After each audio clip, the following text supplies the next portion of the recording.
ನೀವು ದೇಶವನ್ನು ವಿಭಜನೆ ಮಾಡಿದ್ದು ಧರ್ಮದ ಆಧಾರದಲ್ಲಿ ಆಗಬಾರದು ಅನ್ನೋದಕ್ಕೆ ಆಕ್ಷೇಪ ಇಲ್ಲ. ಆಗದೇ ಇರೋದ್ರಿಂದ ಆಲ್ರೆಡಿ ಸರ್ ನಮ್ ಸ್ವಾತಂತ್ರ್ಯ ಬಂದು ಬಹಳ ವರ್ಷಗಳೇ ಆಗೋಗಿದೆ ಆಯ್ತಾ. ಸೊ ಈಗ ನಾವು ಮೊದಲು ಸೆಕ್ಯುಲರ್ ಇದ್ವಿ, ಈಗಲೂ ಸೆಕ್ಯುಲರ್ ಇದ್ದೀವಿ. ನೀವು ಹೇಳಿರುವಂಥ ಹಲವಾರು ದೃಷ್ಟಾಂತಗಳು ನಿದರ್ಶನಗಳನ್ನು ನೋಡಿದ ಮೇಲೆ ಮೊದಲಿನಿಂದಲೂ ನಾವು ಜಾತ್ಯತೀತರ ಇದೆ. ಅದು ಹಿಂದೂ ಅಂತ ರಾಷ್ಟ್ರ ಅಂತ ನೀವಂತಿರೋ, ನಾನು ಭಾರತ ಅಂತೀನೋ, ಇನ್ನೊಬ್ರು ಇಂಡಿಯಾ ಅಂತಾರೋ ಒಟ್ಟು.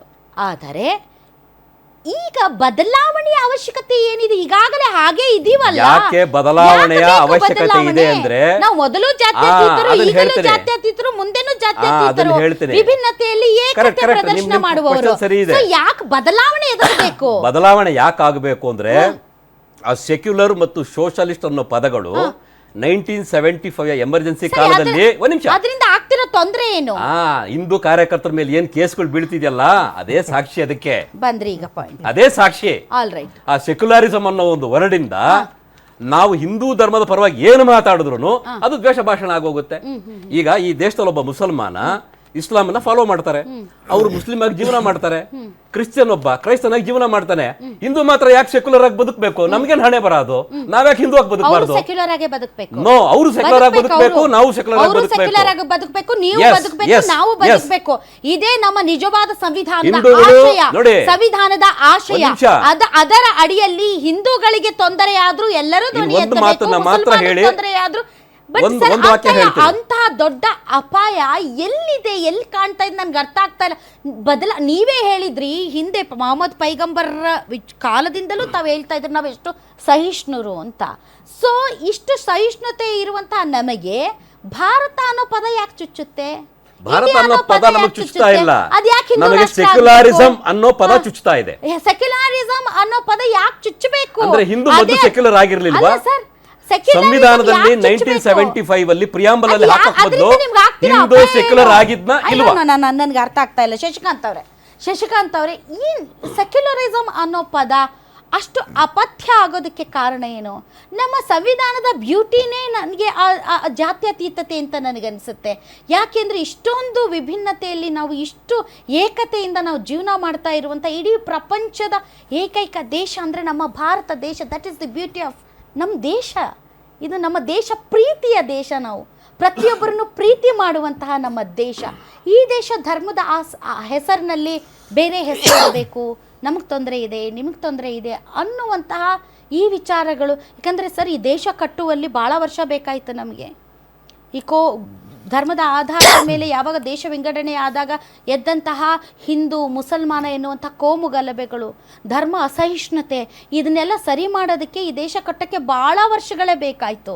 ಬೇಡ ನಮ್ಗೆ ಅದೇ ಬೇಕು ಅನ್ನೋದಾದರೆ ಮತ್ತೆ ಈ ದೇಶ ಏನಾಗುತ್ತೋ ಅನ್ನೋಂಥ ಭಯ ಶುರುವಾಗಿತ್ತು. ತಮಗೇನು ಅನಿಸುತ್ತೆ? ಅಲ್ಲಿ ಹೇಳಿದ ಸರಿಯಾಗಿದೆ. ಮೊದಲನೇದಾಗಿ ಈ ಸಂವಿಧಾನವನ್ನು ಒಪ್ಪಿಕೊಳ್ಳುವವರೆಲ್ಲರೂ ಸಹಿತ ಜಾತ್ಯತೀತರಾಗಿರ್ತಾರೆ. ಸಂವಿಧಾನ ಅನ್ನೋದು ಒಂದು ಧರ್ಮಕ್ಕೆ ಸೀಮಿತವಾಗಿರೋದಲ್ಲ. ಇದು ಸರ್ವ ಜನಾಂಗದ ಶಾಂತಿಯ ತೋಟ ಆಗಬೇಕು. ಎಲ್ಲ ರೀತಿಯಾದಂಥ ಜಾತಿ, ಧರ್ಮ, ವರ್ಣ ಇವರೆಲ್ಲರೂ ಸಹಿತ ಇಲ್ಲಿ ಸಮಾನವಾಗಿ ಬದುಕುವಂಥ ಅವಕಾಶವನ್ನು ಸಂವಿಧಾನ ನಮಗೆ ಕೊಟ್ಟಿದೆ, ಎಲ್ಲರಿಗೂ ಸಹಿತ. ನಿಮ್ಮ ಮಗು ಅಳ್ತಿದ್ಯಾ? ಹಾಗಾದ್ರೆ ನಿಮ್ಮ ಮಗುವಿಗೆ ಜೀನಿ ಸರಿ ಇಟ್ಕೊಡಿ. ಯಾಕಂದ್ರೆ ಜೀನಿ ಸರಿ ಇಟ್ಟು ನಿಮ್ಮ ಮಗುವಿಗೆ 100% ಸರಿಯಾದ ಆಹಾರ. ನಿಮ್ಮ ಮಗು ನೆಮ್ಮದಿಯಾಗಿ ನಿದ್ದೆ ಮಾಡಬೇಕಾ, ದಷ್ಟಪುಷ್ಟವಾಗಿ ಬೆಳಿಬೇಕಾ? ಹಾಗಾದ್ರೆ ಜೀನಿ ಸರಿ ಇಟ್ಟು ಕೊಡಿ. ಎಲ್ಲಾ ಮೆಡಿಕಲ್ ಶಾಪ್ಗಳು, ದಿನಸಿ ಅಂಗಡಿಗಳು, ಸೂಪರ್ ಮಾರ್ಕೆಟ್ಗಳಲ್ಲಿ ಲಭ್ಯ. ಆದರೆ ನಮ್ಮ ಏನು RSS ಅಂತ ಒಂದು ಸಂಘಟನೆ ಅಂತಿದೆಯಲ್ಲ, ಸಂಘ ಪರಿವಾರ, ಅದು ಅವರು ಮೊದಲಿನಿಂದಲೂ ಸಹಿತ ಸಂವಿಧಾನವನ್ನು ಒಪ್ಪಿಲ್ಲ, ವಿರೋಧಿಸ್ತಾ ಬಂದಿದ್ದಾರೆ. ಅದಕ್ಕೆ ಹಲವಾರು ಕಾರಣಗಳನ್ನ ನೀವು ಕೊಡಬಹುದು. 1949 ನವೆಂಬರ್ 30ರಲ್ಲಿ ಆರ್ಗನೈಸರ್ ಪತ್ರಿಕೆಯಲ್ಲಿ ಬರೀತಾರೆ. ಅವ್ರು ಏನು ಬರೀತಾರೆ ಅಂತಂದರೆ, ಸಂವಿಧಾನದಲ್ಲಿ ಪ್ರಾಚೀನ ಭಾರತದ ಅನನ್ಯ ಸಂವಿಧಾನಾತ್ಮಕ ಅಭಿವೃದ್ಧಿಯ ಉಲ್ಲೇಖವಿಲ್ಲ. ಮನುಸ್ಮೃತಿಯ ನಿಯಮಗಳು ಇಂದಿಗೂ ವಿಶ್ವದ ಮೆಚ್ಚುಗೆ ಪಾತ್ರವಾಗಿವೆ ಅಂತ ಅವರು ಆರ್ಗನೈಸರ್ ಪತ್ರಿಕೆಯಲ್ಲೇ ಬರೀತಾರೆ. ಆ ನಂತರ ಅಕಸ್ಮಾತ್ ಗೋಳ್ವಾಲ್ಕರ್ ಅಂತ ಹೇಳ್ಬಿಟ್ಟು 2ನೇ ಸರ್ಸಂಘ ಸಂಚಾಲಕರು, ಅವರು ಬಂಚ್ ಆಫ್ ಥಾಟ್ಸ್ ಅನ್ನುವಂಥ ಒಂದು ಪುಸ್ತಕದಲ್ಲಿ ಬರೀತಾರೆ, ಪಾಶ್ಚಿಮಾತ್ಯ ದೇಶಗಳ ಸಂವಿಧಾನದ ಮಿಶ್ರಣ ಇದು ಸಂವಿಧಾನ. ಭಾರತೀಯತೆ ಅನ್ನೋದೇ ಇದರಲ್ಲಿ ಇಲ್ಲ. ಮಾನವ ಜಾತಿಯ ಮೊದಲ ಹಾಗೂ ಶ್ರೇಷ್ಠ ಕಾನೂನು ಇರ್ಲಿ ಸರ್. ನಾನು ಹೇಳೋದು ಅಲ್ಲೆಲ್ಲ ಇರಬಹುದು. ಈಗ ಒಂದು ಒಂದು ಒಂದು ಸಂವಿಧಾನ ರಚನೆಯ ಸಂದರ್ಭದಲ್ಲಿ ರಚನೆ ಆದಂಥ ಸಂದರ್ಭದಲ್ಲಿ ವಿಮರ್ಶೆಗಳು ಮಾಡಬಾರ್ದು ಅನ್ನುವಂಥದ್ದು ಏನೂ ಇಲ್ಲ. ಒಪ್ಪಿಲ್ಲ, ನಾವು ಒಂದ್ ಒಪ್ಪುವುದಿಲ್ಲ. ನಿಮಿಷ ಕೇಳಿ. ಸ್ವತಃ ಬಾಬಾ ಸಾಹೇಬ್ ಅಂಬೇಡ್ಕರ್ ಅವರೇ 368ರ ಅಡಿಯಲ್ಲಿ ಸಂವಿಧಾನ ತಿದ್ದುಪಡಿಗೆ ಅವಕಾಶ ಕೊಡಬೇಕಾದ್ರೆ ಅವ್ರು ಏನು ಹೇಳಿದ್ರಂದ್ರೆ, ಪ್ರತಿಯೊಂದು ಜನರೇಷನ್ ಕೂಡ ಒಂದು ಹೊಸ ದೇಶ. ಹೀಗಾಗಿ ಆ ಒಂದು ಜನರೇಷನ್ಗೆ ತಕ್ಕಂತೆ ಸಂವಿಧಾನದಲ್ಲಿ ತಿದ್ದುಪಡಿ ಆಗದಿದ್ದರೆ ಅದು ಬದುಕಿರುವ ಸಂವಿಧಾನ ಆಗುವುದಿಲ್ಲ, ಸತ್ತ ಸಂವಿಧಾನ ಆಗುತ್ತೆ ಅಂತ. ಹೀಗಾಗಿ ವಿಮರ್ಶೆಗಳು, ಟೀಕೆಗಳು ಇವೆ, ಸಂವಿಧಾನದಲ್ಲಿ ಅದಕ್ಕೆ ಅವಕಾಶ ಇದೆ. But I wanted to know, ಇಲ್ಲಿಯವರೆಗೆ ತಾವು ಏನು ಸಂವಿಧಾನ ವಿರೋಧಿಗಳು RSSನವರು ಅಂತ ಹೇಳ್ತಾ ಇದ್ದೀರಾ, ಎಷ್ಟು RSSನವರನ್ನು ತಾವು ಸಂವಿಧಾನ ವಿರೋಧಿಗಳು ಅಂತ ಬುಕ್ ಮಾಡಿ ಅವ್ರನ್ನ ಒಳಗೆ ಹಾಕಿದ್ದೀರಾ, ಎಷ್ಟು ಕೇಸ್ಗಳು ಹಾಕಿದ್ದೀರಾ? ಬಿಕಾಸ್ ಅವ್ರು ಇಡೀ ಆರ್ಗನೈಸೇಷನ್ನೇ ಸಂವಿಧಾನ ವಿರೋಧಿ ಅನ್ನೋದಾದರೆ 100 ವರ್ಷ ಆಚರಣೆ ಯಾಕೆ ಮಾಡ್ತಿದ್ದಾರೆ ಅವರು? 100 ವರ್ಷದಿಂದ ಗಟ್ಟಿಯಾಗಿ ಯಾಕಿದ್ದಾರೆ ಅವರು?